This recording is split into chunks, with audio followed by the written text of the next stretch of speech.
Kopar obično dodajete u jela zbog njegove fine arome ili kada želite ublažiti probavne gobe. No, daje biljke daleko više od običnog začina. Kopar se smatra jako dobrim izvorom kalcija, stoga je odličan dodatak prehrani za sve one koji žele spriječiti propadanje kostiju, osteoporozu i reumatoidni artritis. U vrtu ga je dobro saditi pored kupušnjača jer ga štiti od kupusnog pjelca. Povrću posađenom u njegovoj blizini daje bolju aromu.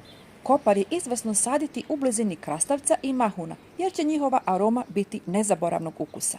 Ukoliko vas zanima cijeli video o kopru, možete ga pronaći na našem YouTube kanalu. Potrebno je samo da kliknete pretplati se.